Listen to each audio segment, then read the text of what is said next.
गरीब के घर अमीर का खाना। राजू और राधा के आगे खाने की थाली रखी थी जिसमें 2 रोटी और प्याज के टुकड़ों के साथ नमक तेल का मिश्रण था, जिसे देखकर उनके अंदर की कुड़हन कुड़कुड़ाहट में बदल जाती है। मुझे नहीं खानी है रूखी सूखी रोटी प्याज, इसे देखकर ही मेरा पेट भर गया। मुझे भी नहीं खाना ये गरीबों वाला खाना।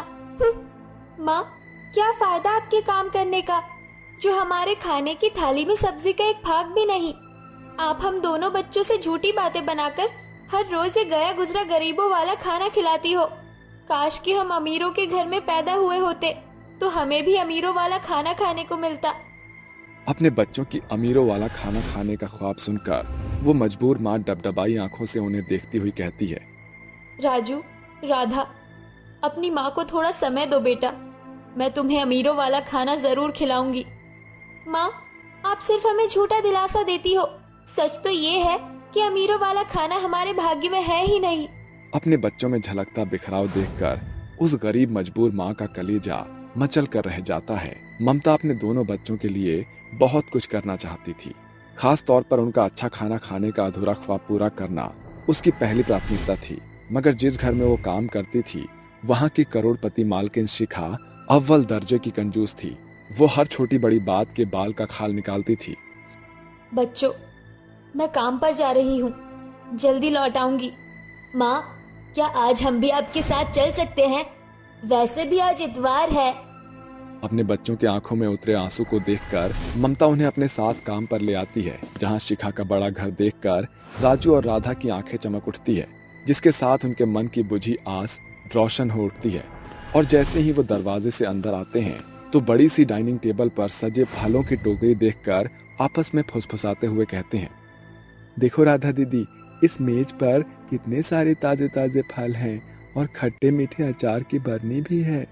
हाँ राजू, मैं तो इन लाल लाल सेवों का स्वाद चखना चाहती हूँ। मुझे पता है राजू, ये अमीर लोग ना बड़े ठाट बाट से खाना खाते हैं। आ गई महारानी। तुम गरीबों को जरा सी ढील क्या दे दो, ठीठ की तरह लेट लतीफ आना शुरू हो जाता है। और इन ऐरे गहरे गरीबों को कहाँ से धर पकड़ लाई है? मालकिन, ये मेरे बच्चे हैं, सो इनकी छुट्टी है तो ये घूमने का हट करने लगे। मेरा अपार्टमेंट क्या कोई एडवेंचर पार्क है जो उठा लाई इन्हें?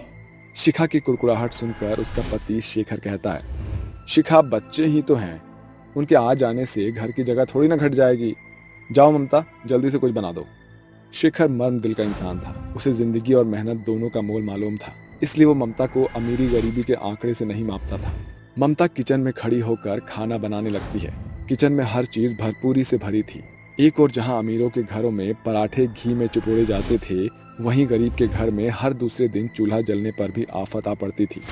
फर्क का यही फासला गरीब और अमीर को अलग अलग वर्ग में बांटता है। मम्मी, मुझे भूख लगी है। अले ले ले, मेरी रानी बिटिया को भूख लगी है। अरे ओ ममता, जल्दी से खाना लगा। जी मैम साहब। ममता जल्दी से मेज पर खाना लगा देती है। पूरी टेबल अलग अलग खाने से लबालब भरी हुई थी। दूर खड़े राजू और राधा खाने की ओर ललचाई नजर से देख रहे होते हैं। आओ बच्चों, ये कुर्सी खाली है, आके खाना खा लो। दोनों बच्चे पांव बढ़ाने लगते हैं। तभी शिखा के गुस्से का भपका उन भूखे बच्चों पर धधक पड़ता है। वही रुक जाओ दोनों, तुम हमारे साथ बैठकर नहीं खा सकते। देखो ना मम्मी, खाने को देखकर इनके मुंह से कैसे लार टपक रहा है, जैसे ऐसा खाना कभी चखा ही ना हो। शिखर का कलेजा कचोट रहा था, मगर वो इस बात से वाकिफ था कि शिखा के मन में बसी गरीबों की धराशायी सोच नहीं मिटने वाली। कुछ देर बाद सभी खाना खाकर उठ जाते हैं और शिखा कहती है, ये ले ममता, थाली का बचा कुछ खाना अपने बच्चों को दे दे, वरना इनके मुंह से यूं ही लोमड़ी की तरह लार टपकती रह जाएगी। मेम साहब, मैं गरीब हूँ, लाचार नहीं, और ना निपांगुर हूँ जो मेरे बच्चों को झूठन से पेट भरना पड़े। ममता ऐसा कह ही रही थी कि तभी अमीरों वाला खाना खाने की ललक में भूख से छछनते दोनों बच्चे मेज की उसी जूठी थाली में खाने को बड़े चाव से खाने लगते हैं, जिसे देखकर शिखा अपनी रईसी की शेखी बघारते हुए ममता की गरीबी की हंसी उड़ाने लगती है। वो देख तेरे बच्चे हमारे झूठन को कैसे चाव से चाट पोंछ कर खाए जा रहे हैं। अमीरों का झूठन मिलना तुम गरीबों की किस्मत है। क्योंकि तुम गरीब की हैसियत कहाँ ऐसी लग्जरी थाली में खाना खाने का लुत्फ उठाने की, वरना तो कभी रूखा सूखा खाकर रात काटते हो तो कभी पानी पीकर पेट भरते हो। अपनी गरीबी का मजाक बनता देखकर ममता के मन में बसा दुख फफन पड़ता है और वो राजू और राधा को थप्पड़ मारकर थाली छीनते हुए मेज पर रखकर कहती है, हाँ, सच कहा शिखा मैम साहब आपने। आप दौलत शोहरत में बहुत ऊंची हैं, मगर क्या फायदा आपके पास करोड़ों की इस कोठी का जब किसी गरीब भूखे को अच्छा खाना खिलाने का कलेजा नहीं। जा रही हूँ, आप जैसी छोटे दिल वालों के यहाँ मैं काम करना ठुकराती हूँ। चलो बच्चों। ममता अपने बच्चों के साथ घर लौट आती है। दिन बीतते गए, काम छूट जाने से घर की दशा छिन्न भिन्न हो गई थी। उसी बीच सुलेखा उसके घर आई। वो आंगनबाड़ी की शिक्षिका है। अरे सुलेखा दीदी, आप मेरे घर? हाँ, इस महीने राजू और राधा के नाम भी दलिया के 2 पैकेट आए हैं, वही लेकर आई हूँ, ये लो। सामने खड़ी सुलेखा उन गरीबों की मददगार बन पड़ती है। वो उन्हें एक दलिया का पैकेट देती है। ममता झट से एक पैकेट दलिया बनाकर अपने बच्चों को खाने को दे देती है, मगर उनके मन में अभी भी अमीरों वाले खाने की आस नाच रही थी। दिन बीतते गए, वक्त ने ममता और उसके बच्चों को दाने दाने के लिए दूभर कर दिया था। माँ, मुझे बहुत भूख लगी है माँ। क्या करूं बच्चों, अब तो रूखी सूखी रोटी प्याज खरीदने के भी पैसे नहीं है जो तुम्हारा पेट भर सकूं। ममता अपने बच्चों की भूख मिटाने की आस लेकर मंदिर चली जाती है, जहां सड़क पर सूट बूट पहने एक रईस शख्स को एक गुंडे ने घेर रखा था। उसकी हाथों में एक धारदार चाकू थी। अरे, इन बाबूजी की जान तो खतरे में है, कुछ कर ममता। ममता होशियारी से पास पड़े पत्थर को उठाकर उसके सर पर मारती है, जिससे वो बेहोश हो जाता है। तुम्हारा शुक्रिया, आज तुमने मेरी जान बचा ली। तुम तीनों इतनी रात में यहाँ क्या कर रहे हो? भूख गरीब को रात के अंधियारे में भी भटकने पर मजबूर कर देती है बाबूजी। ये सुनकर राजवीर उनका दुख बांटने लगता है। पूछताछ करने पर ममता अपनी बेबसी की आप बीती बताती है, जिसे सुनकर राजवीर कहता है, तुमने मेरी जान बचाकर मुझे अपना कर्जदार बना दिया है। मैं इस शहर के सबसे फेमस 5 स्टार होटल का मालिक हूँ। मैं चाहता हूँ कि तुम मुझे अपनी मेहमान नवाजी का मौका दो। इसके साथ राजवीर उन्हें अपने कार में बिठाकर अपने होटल लेकर जाता है, जहाँ उन्हें सबसे महंगे मेज पर खाना खाने का मौका मिलता है। एक साथ इतना सारा स्वादिष्ट खाना देखकर उनका सूखा चेहरा खुशी से खिल उठता है। अरे वाह, आज तो हमारी दावत हो गई। देखो दीदी, ये मेज खाने की खुशबू से महक उठा है। यहाँ खाने को कितना कुछ है, दाल मखनी, मटर पनीर, बिरयानी, पुलाव। मेरे मुंह से तो पानी आ रहा है। तीनों खाने पर टूट पड़ते हैं और पेट भर कर खाना खाते हैं, जिसके बाद ममता भरी हुई आंखों से बोलती है, शुक्रिया भाई साहब, आज आपकी बदौलत मुझ गरीब मजबूर माँ के बच्चों को अमीरों वाला खाना खाने का ख्वाब पूरा हुआ। अरे ये तो तुम्हारा बड़प्पन है बहन, तुमने मुझे नई जिंदगी अर्पण की है। आज से तुम मेरे इसी होटल में काम करोगी।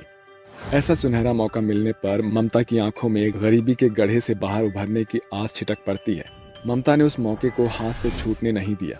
वो मगन होकर होटल में मेहनत करती है, जिसके उससे बच्चों को भरपूरी से पका हुआ खाना खाने को मिलता है। मगर आज भी एक और जहां अमीरों के घर का बच्चा खाना कचरे में फेंकता है, तो वहीं भूख से बिलखते गरीब बच्चे दाने दाने के अभाव में दम तोड़ देते हैं। लीला देर सांझ अपनी ससुराल की दहलीज पर दस्तक देती है, जहां वो अपनी सास को सोफे पर बैठा पाकर बोलती है, पाई लागू माँ जी। अजीब बात है, आज सासू माँ ने आशीर्वाद देना तो दूर, मुझे एक तक देखा भी नहीं। शायद सासू माँ कुछ ज्यादा हद तक सीरियल की गहराई में सराबोर हो गई है। प्यास के मारे गला सूख गया है। ये बोलकर बेला रसोई घर का रुख करती है, जहाँ उसकी सास खाना पका रही होती है। ये देख बेला बड़ी आंखें करके हिचकते हुए कहती है, ये क्या भला है? अभी तो क्षण भर पहले सासू माँ सोफे पर पसरी हुई थी, फिर ये रसोई घर में कैसे डोल रही है? कहीं ये मेरी आंखों की मिथ्या तो नहीं है? बेला रसोई घर में जाने की बजाय दौड़ते कदमों से हॉल में वापस आती है। कमाल है, अभी तो सासू माँ बावर्ची घर में थी, अभी ये हॉल में बैठी हुई है। सासू माँ मुझे हैरत अंगेज कर रही हैं। कहीं मेरे मायके जाने के बाद सासू माँ निपट तो नहीं गई है? ऊपर वाले तेरे भी खेल निराले।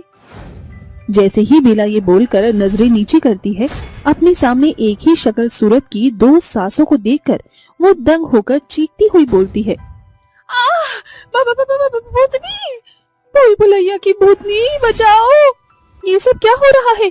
एक ही शक्ल सूरत की दो सास, मेरी सांस निकल रही है। क्या तो ये मेरी आंखों का भ्रम है या फिर ये कोई भूतनियों का छलावा? आखिर कौन है बेला की असली सास? कहीं ये हमशक्ल दिखने वाली सास की कोई साजिश है या फिर कोई दुखदाई दास्तान? इस कहानी की शुरुआत साल भर पहले हुई थी, जब बेला बतौर बिहाकर ससुराल आई थी, जहां उसकी सास सीता उसका स्वागत करते हुए कहती है, बहू, इस नए घर में तेरा स्वागत है। अब तक तो तेरी इस बूढ़ी सास ने इस घर को संजोए रखा था, मगर अब बहू होने के नाते ये घर की बागडोर तेरे हाथों में है। मुझे भरोसा है कि तू मेरी उम्मीद पर खरी उतरेगी। मैं अपनी भरसक कोशिश करूंगी कि आपको कभी शिकायत का एक मौका न दूं। इसके बाद बेला अपने पति आलोक के साथ कमरे में चली जाती है। बेला ससुराल की बागडोर को बखूबी संभाल लेती है। समय के साथ एक सप्ताह बीत जाता है। एक रात, अरे ये कैसा शोरगुल है? घर में कोई चोर उचक्का तो नहीं घुस आया? बेला सभी कमरे छानबीन करती है। तभी उसकी निगाह हॉल के दरवाजे से भीतर आ रहे अपनी सास सीता पर पड़ती है। ये सासू माँ इतनी देर रात दबे पाँव कहाँ से आ रही हैं? शायद अभी सवाल करना सही नहीं होगा। अगली सुबह बेला अपनी सास सीता को एक टक निहारती है।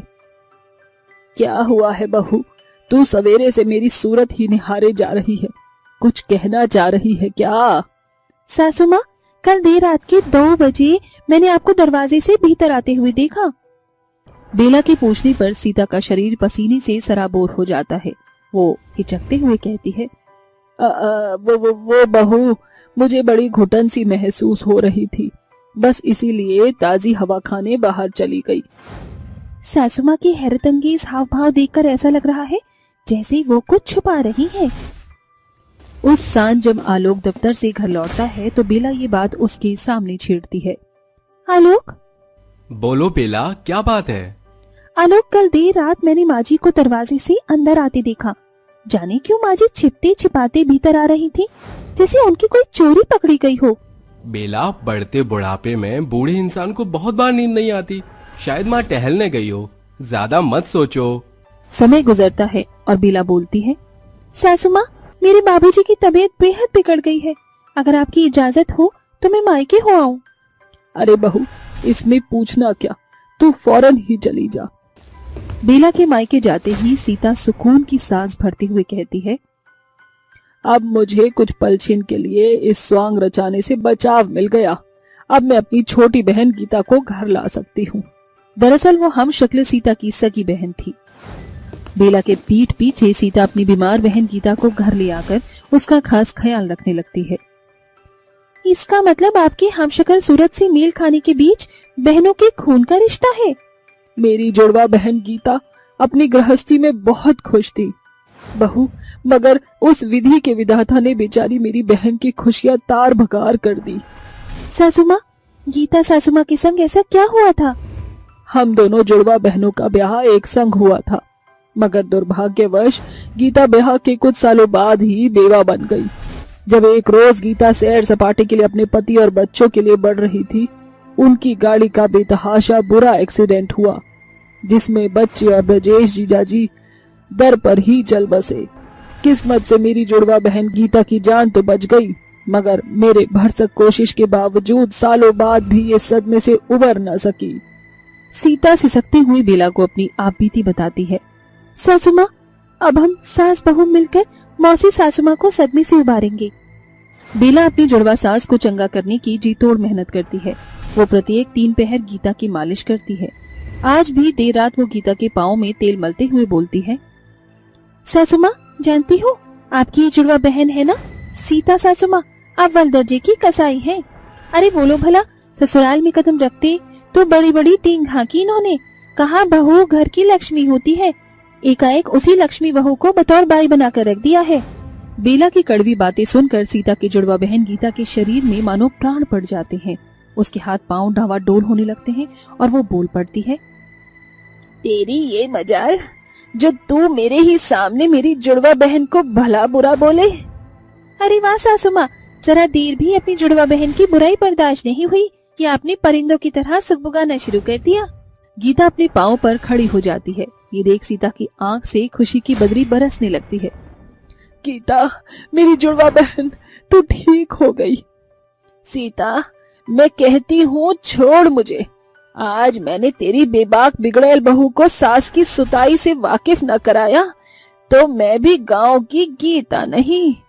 सासू माँ, मैंने कहा था ना कि मेरे कड़वे बोल रामबाण का काम करेंगे। इसका मतलब ये सब कुछ तुम दोनों सास बहू की साजिश थी।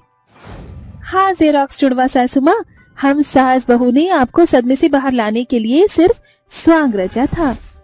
बेला की बड़ी बुद्धि से गीता ठीक हो जाती है। इस तरह बेला अपने हमशक्ल सास के साथ एक नई शुरुआत करती है।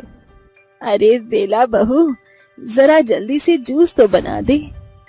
अरे बहू, जरा मेरे लिए भी आते वक्त एक गिलास सादा पानी लेते आना। बेला झटपट से अपने दोनों जुड़वा सास के लिए जूस और पानी लेकर आती है, जहाँ उसकी सास सोफे पर पसरी होती है। अरे बेला, तू तो बुरी फंस गई ये जुड़वा सास में। सीता और गीता सासू माँ की पहचान करना तो एकदम पहाड़ जैसा जान पड़ रहा है। जरूर यही सीता सासू माँ होंगी। ये लीजिए माँ जी जूस। बहू, मैं तेरी सास सीता हूँ। बहू, मैं तेरी सास सीता हूँ, वो गीता है, उसे जूस, मुझे पानी दे। अरे नहीं बेला बहू, वो सरासर झूठ बोल रही है। मैं सीता हूँ और वो गीता है। हे ईश्वर, ये हम शक्ल सासू माँ में से सीता गीता की पहचान कर पाना तो मेरे लिए एकदम मुश्किल हो गया है। इन जुड़वा बहनों का जोड़ तो फेविकॉल से भी ज्यादा मजबूत है।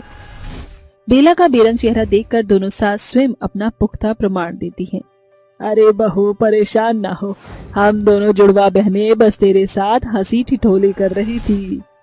बहू, हम जुड़वा बहनों की एक पहचान है।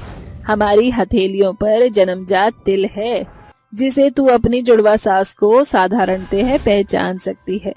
मेरे बाएं हाथ के बगल में तिल है और सीता के दाहिने हथेली में तिल है। शुक्रिया मेरी जुड़वा सासू माँ, आप नहीं जानती, आप दोनों ने ये सुनहरा सच बताकर मुझे सदमे में जाने से बचा लिया। उस रोज के बाद से बेला अपनी जुड़वा सास सीता और गीता के साथ मिलनसार जीवन बिताने लगती है। ओफो माँ जी, ये रेगुलेटर तो फिर से खराब हो गया। देखिए गैस लीक होने की कितनी स्मेल आ रही है। हमें अभी नया रेगुलेटर लाना होगा। ठीक है बहू, हम दोनों अभी बाजार चलते हैं, वैसे भी किचन का और भी सामान लाना है। दोनों सास बहू अपने पतियों के पास जाती हैं, जहां दोनों बाप बेटे ताश खेल रहे थे। अजी सुनिए, बहू और मैं बाहर जा रहे हैं, आप रसोई में मत जाना। रेगुलेटर खराब हो गया है तो गैस ऑन मत करना। ठीक है, जल्दी आना।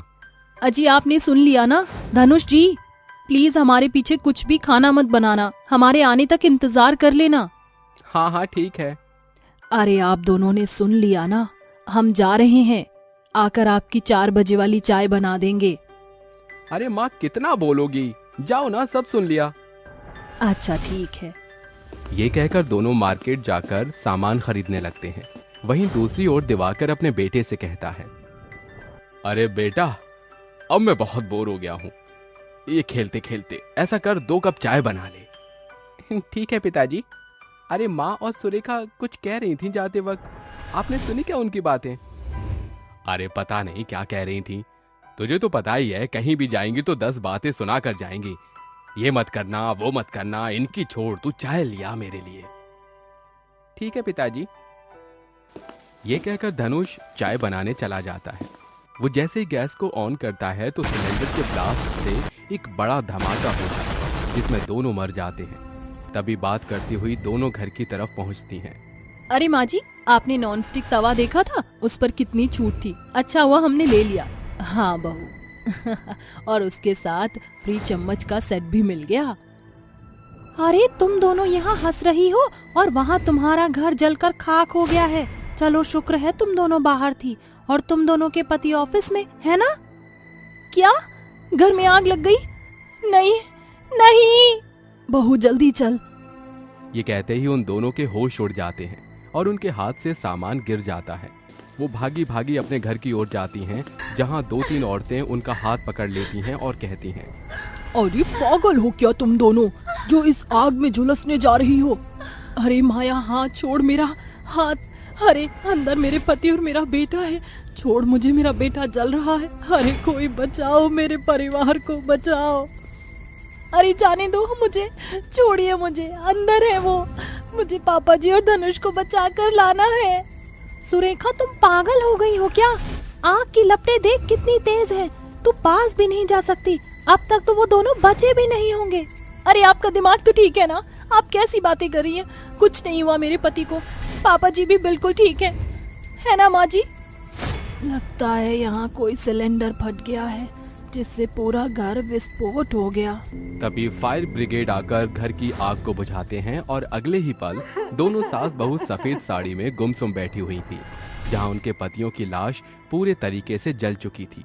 तभी सुरेखा का भाई आकर कहता है, बस मेरी बहन शांत हो जा, विधि के विधान को कोई नहीं रोक सकता। पर ये सब कैसे हो गया? क्या कहूँ, किसको कसूरवार ठहराऊं भैया? शायद समय ही गलत चल रहा था, गैस के सिलेंडर का रेगुलेटर खराब हो गया था।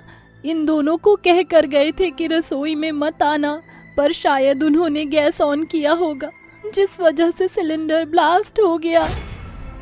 अरे मेरे बच्चे को ले आओ कोई, अरे मेरे पति को ले आओ कोई, अरे मैं मर जाऊंगी, कैसे रहूं मैं? दोनों छोड़कर चले गए हम दोनों को। माँ जी, सुरेखा, आप दोनों संभाले खुद को, इस नाजुक मोड़ पर मजबूत होना होगा आपको।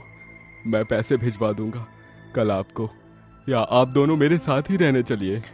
नहीं भैया, हम कहीं नहीं जाएंगे, हम खुद ही अपने पैरों पर खड़ा होंगे। हमें आपके पैसे नहीं चाहिए, माफ करना। 2 हफ्ते बीत जाते हैं, दोनों जैसे तैसे घर चला लेते हैं और कहते हैं, बहू तूने अपने भाई से तो कह दिया, पर हम ऐसा क्या काम करें जिसमें हमारे कम पैसे लगे और मुनाफा ज्यादा हो? हमारा घर जलकर खाक हो गया, इसमें सामान लाकर और रंग रोगन करवाना होगा।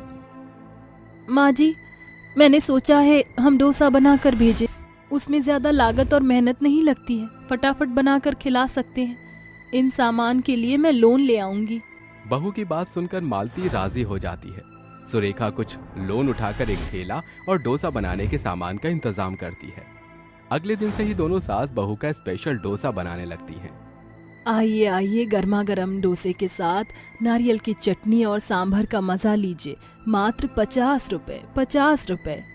हाँ आइए आइए, यहाँ मसाला डोसा, पनीर डोसा, चीज डोसा, सास बहू स्पेशल डोसा, अफगानी डोसा, कई प्रकार के डोसे उपलब्ध हैं, तो देर ना कीजिए। अरे यहाँ तो डोसे की नई दुकान लगी है, चल प्रेरणा, डोसे को खाते हैं। हाँ चल। दोनों सहेली सास बहू की दुकान पर पहुंचकर डोसे का ऑर्डर करके खाती हैं और कहती हैं, अरे वाह आंटी, आपकी पनीर डोसा और अनियन डोसा तो बहुत मस्त है। हाँ आंटी, ऐसा करिए, आप अपना सास बहू स्पेशल हो सभी खिला दीजिए और पनीर वाला पैक कर दीजिए, 2-2। ठीक है बेटा, ये लो सास बहू स्पेशल डोसा। अरे वाह गजब, इसके आगे तो मटर पनीर भी फेल है। आहा दीदी मस्त है। ये कहते ही वो दोनों पैसे देकर चली जाती हैं, जिसके बाद एक ग्राहक आते हैं और भीड़ लगने लगती है। अरे दीदी, मुझे 3 प्लेट डोसा पैक कर दीजिए और एक खाने को दे दीजिए। ये लो, और पैक कौन सी करनी है? ये सास बहू स्पेशल डोसा, चीज डोसा और मसाला डोसा। अरे वाह वाह, ऐसा स्वादिष्ट डोसा तो मैंने आज तक नहीं खाया। शुक्रिया। पहले दिन ही सास बहू के डोसे की बहुत अच्छी कमाई होती है, जिससे वो डोसे का और सामान ले जाते हैं। माँ जी, मुझे तो यकीन ही नहीं हो रहा कि हमारी डोसे की दुकान पहले दिन से ही चल पड़ी। हाँ बेटा, मैंने सिर्फ 1000 रुपए ही लगाए थे और कमाई 7000 की हुई है। लगता है अब हम अपने घर को पहले जैसा नया कर देंगे। हाँ माँ जी। अगले दिन भी सास बहू डोसा बेचकर बहुत कमाई करती हैं और अलग अलग प्रकार के डोसे बेचकर वो मशहूर होने लगती हैं। उनकी 6 महीने की मेहनत उन्हें ठेले से एक बड़ी दुकान में पहुंचा देती है। आसपास के शहरों में भी सास बहू के स्पेशल डोसे की डिमांड बढ़ जाती है। ज्यादा ग्राहक आने से अब सास बहू ने अपनी दुकान में 4 स्टाफ को रख लिया था। तभी एक दिन जाना माना पंजाब का शेफ मोहन राय उनकी दुकान के सास बहू स्पेशल डोसा खाता है और कहता है, अरे वाह, आज तक ऐसा डोसा तो मैंने भी नहीं बनाया। वेटर, यहाँ की ओनर कौन है, जरा उन्हें भेजिए। शेफ की बात सुनकर वेटर सुरेखा को भेज देता है और वो कहती है, जी क्या हुआ, आपको हमारा डोसा पसंद नहीं आया क्या? हाँ जी, पसंद नहीं, बहुत पसंद आया है। मैंने शेफ होकर भी इतना अच्छा डोसा कभी नहीं बनाया। सच कहूँ तो मुझे आपके यहाँ का डोसा काफ़ी पसंद आया है और मैं चाहता हूँ कि ये लजीज डिश मेरे 5 स्टार होटल में भी आप सब लोग खाएं। तो क्या इसके लिए आप मेरे होटल में आकर शेफ बनना पसंद करेंगी? सच में आपको हमारा डोसा इतना पसंद आया कि अब हम आपके 5 स्टार होटल में शेफ बनेंगे? जी बिल्कुल। पर सर, हमारी दुकान को हम बंद नहीं कर सकते, काफी लोग हमसे जुड़ चुके हैं। उसकी चिंता आप मत कीजिए, मैं आपके डोसे की शॉप की फ्रेंचाइजी ओपन करा दूंगा। दूसरे शहर में भी लोग खा पाएंगे और आपका स्टाफ भी यहीं रहेगा। आप उसकी अपडेट लेते रहना। आप मुझे 5 मिनट दीजिए ताकि मैं माँ जी से पूछ लूं। ऐसा कहकर सुरेखा अपनी सास को सब कुछ बता देती है। अगर बहू हमें ये सुनहरा अवसर मिल रहा है तो हम इसे जाने कैसे दे सकते हैं। हाँ, कर दे उन्हें। खुशी से सास बहू फूले नहीं समाते और शेफ के साथ जुड़कर उसके 5 स्टार होटल में अपने स्पेशल सास बहू डोसा सबको खिलाकर उस होटल को भी फेमस बना देती हैं। साथ ही उनकी दुकान भी चलती रहती है। उनकी फ्रेंचाइजी ओपन हो जाती है और अपने जले हुए घर को वो एक बेहद सुंदर बंगला बनाकर उसमें खुशी खुशी रहने लगती हैं। हरिया दिन भर की मेहनत के बाद शाम को जब घर पर लौटा तो उसका भूख से बहुत बुरा हाल हो जाता है। वो सबसे पहले अपनी पत्नी से कहता है, अरे लीला, खाने में क्या बनाया है? अरे बहुत जोर से भूख लगी है जी। अजी, खाने के लिए क्या बनाती? घर में तो राशन ही खत्म हो गया है। अच्छा, राशन खत्म हो गया है का? अरे कौनो बात नहीं, हम अभी इंतजाम करता हूँ। हरिया अपने गांव के लाला की दुकान पर जाता है और उसे थोड़ा बहुत राशन उधार ले आता है। ये लो लीला, अब जल्दी से जो है कुछ खाने के लिए बना लो। मैं और मेरी बेटी राधा सुबह से भूखे हैं। माँ, मैं लकड़ियाँ काट कर लाती हूँ, आप खाने की तैयारियां कर लो। ऐसा कहकर राधा जंगल से लकड़ियाँ काटने के लिए चली जाती है, लेकिन राधा को लकड़ियाँ काटते हुए एक बूढ़ी औरत के रोने की आवाज आती है। अरे ये क्या? लगता है कोई औरत रो रही है। राधा आवाज का पीछा करते करते एक विशाल पेड़ के पास पहुंच जाती है। उस पेड़ के नीचे एक बूढ़ी औरत बैठकर रो रही होती है। राधा उस बूढ़ी औरत के पास जाती है और उससे पूछती है, अरे अम्मा, क्या हुआ? आप तो परेशानी में लग रही हो। अगर कोई परेशानी है तो मुझे बताओ। अब तुम्हें क्या बताऊं बेटिया, मेरी बहू और मेरे बेटे ने मुझे घर से निकाल दिया है। मेरे पास रहने का कोई ठिकाना नहीं है। दर दर की ठोकरें खा रही हूँ। ये कुछ बर्तन बेचकर मैं अपना गुजारा कर लेती हूँ, लेकिन आजकल तो कोई बर्तन भी नहीं खरीदता। ऊपर से भूख से जान सूख रही है मेरी। अरे अम्मा, आप तो सच में बहुत परेशानी में हो। आप एक काम करो, आप मेरे साथ मेरे घर चलो। लेकिन बेटा, लेकिन वेकिन कुछ नहीं। आप मुझे अपनी बेटी की तरह मानती हो तो मेरे साथ चलो। मेरी माँ खाना बना रही है, आप भी खा लेना। राधा उस बूढ़ी औरत को अपने साथ अपने घर ले आती है, जिसके बाद वो अपने माता पिता को उस बूढ़ी औरत के बारे में बताती है। शाबाश बेटा, ऐसे ही लोगों पर जो है दया करनी चाहिए, ठीक है, और गरीब लोगों की सेवा करनी चाहिए। लीला थोड़ी ही देर में खाना बना लेती है, जिसके बाद वो सभी को खाना परोसती है। हरिया उस बूढ़ी औरत को अपने साथ ही बिठाता है और सब लोग एक साथ खाना खाते हैं। खाना खाते खाते ही बूढ़ी औरत अचानक से एक देवी के रूप में बदल जाती है। तुम लोग बहुत दयावान और दयालु हो। तुमने मेरी मदद की, मैं बहुत प्रसन्न हूँ। बोलो, तुम्हें मुझसे क्या चाहिए? साक्षात देवी माँ के दर्शन हो गए हैं, इससे ज्यादा हमें और कुछ नहीं चाहिए। एक बार फिर तुमने मेरा दिल जीत लिया। मैं तुम्हारे लिए कुछ करना चाहती हूँ। देवी माँ अपना हाथ ऊपर उठाती है, जिसके बाद उनके हाथों से रोशनी निकलती है। वो रोशनी राधा, हरिया और लीला की थाली पर जाकर गिरती है और कुछ ही देर में तीनों थालियां सोने से सुनहरी बन जाती है। ये कोई मामूली थाली नहीं, बल्कि ये जादुई थाली है। इन थालियों की वजह से अब तुम्हारे जीवन की सभी परेशानियां हमेशा हमेशा के लिए खत्म हो जाएंगी। ऐसा कहकर देवी माँ वहाँ से गायब हो जाती है। लेकिन इन थालियों का जादू हमें कैसे पता चलेगा? यह जादुई थाली, अगर तुम जादुई हो तो हमें अपना कमाल दिखाओ। लीला के इतना कहते ही उसकी थाली से सोने के गहने निकलने लगते हैं। हरिया की थाली से चांदी के बर्तन निकलने लगते हैं। वहीं राधा की थाली से खूब सारे पैसे निकलने लगते हैं। अरे वाह, अरे तो चमत्कार हो गया। अरे ऐसा चमत्कार तो हमने जिंदगी में कबहू देखा ही नहीं किया है। ये तो सचमुच चमत्कार ही है। देवी माँ ने तो हमारी सभी परेशानियों को दूर ही कर दिया है। माँ, क्या ये सब असली है? हाँ बेटी, ये सब असली है। चलो अब इसे संभाल कर रख देते हैं। लीला और राधा दोनों मिलकर सोने के गहने और चांदी के बर्तनों को संभाल कर रख देती हैं, जिसके बाद वो उन सभी पैसों से अपने लिए एक अच्छा सा घर खरीदते हैं और उसमें रहने लगते हैं। एक दिन हरिया लीला से कहता है, लीला, जब हमारे पास जादुई थाली है तो क्यों ना हम उसकी मदद से अपनी खुद की कोई दुकान खोल लें। आप सही कहते हो। अगर हम इन चांदी के बर्तनों को बेचेंगे तो हमारी अच्छी खासी बिक्री हो जाएगी। हाँ लीला, तुम एकदम सही कहती हो, लेकिन उसके लिए हमें बहुत सारे सोने चांदी के बर्तन चाहिए होंगे और खूब सारे पैसे भी। ऐसा सोचकर हरिया और लीला तीनों जादुई थाली को एक साथ रखते हैं और कहते हैं, ए जादुई थालियों, अगर तुम जादुई हो तो अपना कमाल दिखाओ। इतना कहते ही उन तीनों जादुई थाली के अंदर से सोने के गहने, चांदी के बर्तन और खूब सारे पैसे निकलने लगते हैं। अब मैं अपनी खुद की बर्तनों की दुकान खोल सकता हूँ, जिसमें मैं जो है अपने चांदी के बर्तन बेचा करूंगा। हरिया उन पैसों से एक दुकान खरीद लेता है, जिसके बाद वो उस दुकान के अंदर सारे चांदी के बर्तन रख लेता है और अपनी दुकान चलाना शुरू कर देता है। देखते ही देखते उसके चांदी के बर्तन की दुकान अच्छी खासी चलने लगती है। अरे वाह, अरे मेरी दुकान में तो लोगों की भीड़ लग गई है जी, और सभी को मेरे चांदी के बर्तन बहुते पसंद आ रहे हैं और आज तो कमाई भी अच्छी हो रही है। हरिया बहुत खुश होता है। शाम को जब वो घर वापस लौटता है तो अपनी बेटी राधा के लिए चाउमीन, मोमोज और चिली पोटैटो लेकर आता है। राधा बिटिया, तुम हमेशा मुझसे जो है चाउमीन, मोमोज और चिली पोटैटो मंगवाया करती थी ना, लेकिन पैसों के चलते तुम्हें कभी दिलवा नहीं पाता था। ई लो, अब तुम्हें जितना खाना है तुम खा सकती हो। अरे वाह पिताजी, इन्हें देखते ही मुंह में पानी आ गया। आप तो बहुत अच्छे हो। अपनी बेटी को चाउमीन, मोमोज और चिली पोटैटो देने के बाद हरिया लीला के पास जाता है। लीला, अब हमारी बेटी जो है इस शादी के लायक हो गई है, तो हमें जो है इसकी शादी करवा देनी चाहिए। क्या कहती हो? शादी के लिए तो हमें बहुत सारा पैसा और खूब सारे सोने के जेवर चाहिए।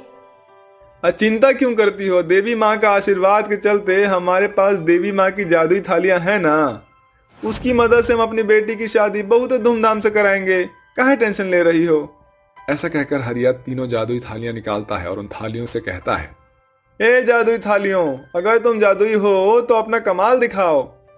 हरिया के इतना कहते ही जादुई थालियों के अंदर से सोने के गहने, चांदी के बर्तन और खूब सारे पैसे निकलने लगते हैं, जिसके बाद हरिया उन सभी को इकट्ठा कर लेता है और अपनी बेटी की शादी धूमधाम से करता है।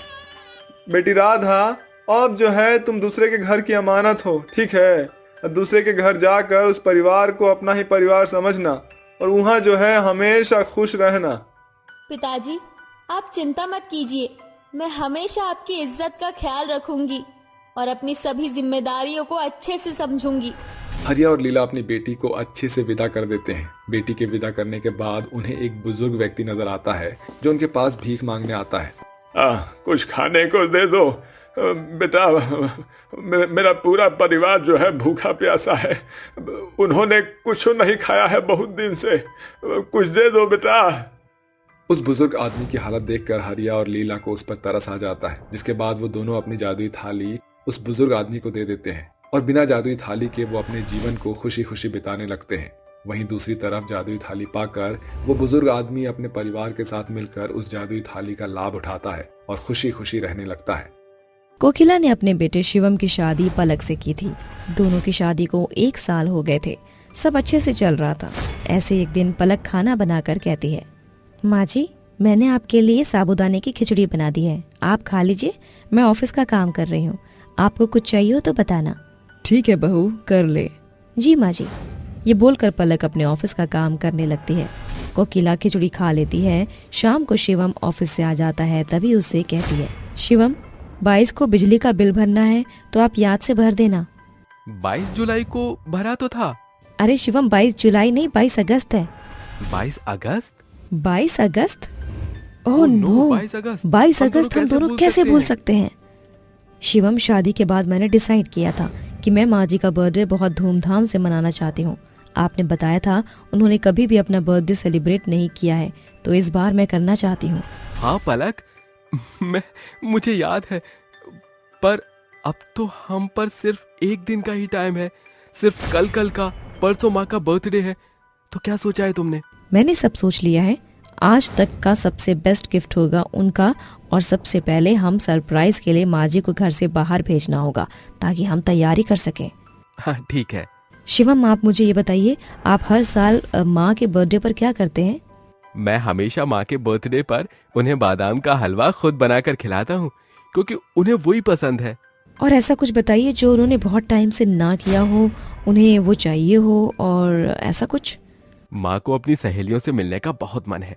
वो मुझसे कहती रहती थी कि बेटा मुझे बरेली लेकर चल, पर मैं उन्हें कभी ले जा ही नहीं पाया। अमेजिंग। शिवम, माँ को सरप्राइज बर्थडे में यही देना है। उन्हें उनकी पुरानी सहेलियों से मिलवाएंगे, जिससे वो बहुत खुश हो जाएंगी। पर एक बात, आप माँ जी को हमेशा की तरह बादाम का हलवा बनाकर विश नहीं करेंगे, उनसे बात भी नहीं करेंगे, और मैं भी बात नहीं करूंगी। पलक, तुम ऐसा क्यों कर रही हो? माँ बहुत उदास हो जाएगी। शिवम, ये मेरा सरप्राइज प्लान, प्लीज आप वैसा ही करिए। हाँ मेरी डार्लिंग, इस बार माँ बहुत खुश होंगी। तुम बता दो, वही डेकोरेशन का सामान ले आऊंगा। ठीक है शिवम। माँ जी की सहेलियों का नंबर है आप पे? हाँ शायद है, डायरी ढूंढनी होगी। जल्दी करना शिवम, कहीं माँ जी की फ्रेंड्स यहाँ आ ना पाए, इसीलिए कल तक हमें हर हाल में मैसेज पहुँचाना है उनके फ्रेंड तक। कुछ देर बाद सब बैठकर एक साथ डिनर करने लगते हैं। अगले दिन पलक अपने ऑफिस का काम कर रही थी, तभी उसकी सास कहती है, बहू मेरा सर दर्द हो रहा है, जरा सर दर्द की गोली और पानी ला कर दे दे। आई माँ। नहीं, मुझे माँ जी के साथ थोड़ा नाटक करना होगा, मैं उनके हर काम को मना करूंगी। माँ जी, मुझे ऑफिस का काम करना है, मैं नहीं आ सकती, आप खुद ले लीजिए दवाई भी। ये बहू को क्या हो गया है? हमेशा तो ऑफिस का काम छोड़कर मेरा काम करती है। हो सकता है बेचारी ज्यादा काम कर रही हो, मैं खुद ही पानी लेती हूँ। कोकिला खुद ही उठकर दवाई और पानी ले लेती है। ऐसे ही शाम को कोकिला कहती है, बहू जरा मेरी ये साड़ी प्रेस कर दे, कल मेरा जन्मदिन है, यही साड़ी पहनूंगी। माँ जी, इतनी बड़ी साड़ी पहनकर आप कहाँ जा रही हैं? किसी शादी में जाना है क्या आपको? नहीं बहू, बहुत दिनों से पहनी नहीं है ना, रखे रखे खराब हो गई, तो मेरा मन किया कि मैं कल पहनूं इसको। सॉरी माँ जी, आपका इतना मन है, पर मुझे फिर से मना करना पड़ेगा आपको। माँ जी, मेरे पास ऑफिस का बहुत सारा काम है, मैं प्रेस नहीं कर पाऊंगी, या तो आप खुद कर लो। ठीक है बहू, मैं खुद ही कर लूंगी। ये बोलने के बाद पलक ऑफिस का काम करने का नाटक करती है। कुछ देर बाद कोकिला उसे फिर कुछ काम करने की कहती है। तभी पलक गुस्से से कहती है, अरे माँ जी, आपको मैं कितना बोलूं, प्लीज मुझे एक्स्ट्रा काम मत कहिए। कुछ दिनों तक आप खुद ही काम कर लीजिए सारा का सारा, मेरे पास काम करने का बिल्कुल भी वक्त नहीं है। ठीक है बहू, मैं तुझसे कुछ भी नहीं बोलूंगी। रात को 12 बज जाते हैं और कोकिला कहती है, शादी के बाद मेरी बहू पहली बार मेरा बर्थडे बनाएगी, चाहे वो मुझसे भी नाराज क्यों ना हो, पर मुझे पता है अभी मुझे जन्मदिन की मुबारकबाद देने आएगी, और मेरा शिवम भी। इंतजार करते हुए आधा घंटा बीत जाता है। अरे इतनी देर तो शिवम ने कभी नहीं लगाई, शायद दोनों को मेरा बर्थडे याद ही नहीं है। शादी से पहले मेरा बेटा हमेशा मुझे जन्मदिन पर रात में ही विश करने आ जाता था, पर अब नहीं आया। वही शिवम पलक से कहता है, पलक मुझे जाने दो, माँ वेट कर रही है, मैं उन्हें हर साल विश करता हूँ। मैं आपका हाथ नहीं छोड़ूंगी, आप नहीं जाएंगे, थोड़ी देर और बस, कल शाम को माँ जी बहुत खुश होंगी। इस तरह से तीनों सो जाते हैं। अगले दिन कोकिला पूजा पाठ करके सोफे पर बैठ जाती है और कहती है, मुझसे तो सब्र नहीं हो रहा, मेरे बहू बेटे आने वाले होंगे, मेरे पैर छूकर आशीर्वाद लेंगे, मुझे जन्मदिन की हार्दिक बधाई देंगे। दोनों आते हैं। माँ जी, मुझे माफ कीजिएगा, मैंने आपका खाना बना दिया, आज मुझे ऑफिस में बुलाया तो जाना ही होगा, अर्जेंट है, और आपको सुधा आंटी मंदिर जाने को कह रही थी, तो आप उनके साथ चले जाना। माँ, मैं तो लेट हो गया हूँ, मैं भी ऑफिस जा रहा हूँ, आप अपना ख्याल रखना। पर बेटा सुन, आज मेरा दोनों चले गए, इसका मतलब दोनों में से किसी को भी मेरा जन्मदिन याद नहीं है। घर पर रहकर क्या करूंगी, सुधा के साथ ही चली जाती हूँ। कोकिला का दिल बहुत दुखी हो जाता है, इसीलिए वो सुधा के साथ मंदिर चली जाती है। पलक के कहने पर सुधा कोकिला को मंदिर में व्यस्त रखती है। इतने में दोनों घर पर वापस आकर कोकिला के जन्मदिन की तैयारी करते हैं। पलक अपनी सास के लिए केक तैयार करती है और शाम तक पूरा घर ऐसे सजा होता है जैसे घर में दिवाली हो। शाम को कोकिला कहती है, आज कितनी देर हो गई, मैं घर जा रही हूँ सुधा। अरे अभी मत जा, तू मेरे साथ ही रहना, बहुत बातें करनी है तुझसे। मुझे पलक बहू को फोन करना होगा, अब मैं कोकिला को और नहीं रोक सकती। तभी सुधा के पास पलक का कॉल आता है। वो उसे घर ले आती है। कोकिला जैसे ही अपने घर पहुंचती है तो घर में अंधेरा होता है। अरे ये घर में एकदम से अंधेरा क्यों है, लाइट जलाती हूँ। ये बोलकर कोकिला जैसे ही घर की लाइट जलाती है तो पार्टी पोपर ब्लास्ट होता है और उसके सभी सहेलियां बहू बेटे उसे जोर शोर से जन्मदिन मुबारक देते हुए कहते हैं, happy birthday to you, happy birthday to you. जन्मदिन की बहुत बहुत शुभकामनाएं माँ। ये लीजिए आपका बादाम का हलवा। हैप्पी बर्थडे टू यू माँ जी, 1000 साल जिए आप। शुक्रिया आप सभी को। बेटा तुम दोनों को याद था मेरा जन्मदिन? हाँ माँ जी, भला इतना इम्पोर्टेंट दिन कैसे भूल सकते हैं, इसीलिए आपके लिए सरप्राइज प्लान किया था। पर तू तो आज ऑफिस में थी, तो ये सब कैसे किया? माँ ये सब नाटक था ताकि आपको घर से बाहर भेजकर सजावट की तैयारी कर सकें। अरे कोकिला, मुझे भूल गई क्या? देख तो जरा। मीनाक्षी, सुनीता, तुम दोनों इतनी दूर से कैसे आई? तेरे बहू ने, बेटे ने तेरे जन्मदिन के बारे में बताया तो तुझे सरप्राइज देने आ गए। मुझे तो यकीन ही नहीं हो रहा। माँ जी, हमसे कोई गलती हो गई है क्या? आप रो क्यों रही हैं? अरे नहीं नहीं बेटा, खुशी के आंसू हैं। सोचा नहीं था कभी ऐसा तोहफा भी मिलेगा। अरे माँ, अभी तो आपको केक भी काटना है, आपकी प्यारी बहू ने जो बनाया है। उससे पहले माँ जी, मैं आपसे 2 लाइन कहना चाहती हूँ। आप मेरी सासू माँ नहीं बल्कि माँ है कि जब जब मैंने कागज पर लिखा माँ का नाम, तब कलम अदब से बोल उठी, हो गए 4 धाम। सच में बहू तो लाखों में एक है। ये कहने के बाद कोकिला अपना केक काटती है, जहाँ सभी लोग उसे तोहफा देते हैं और खुशी खुशी पलक अपनी सास का बर्थडे मनाती है।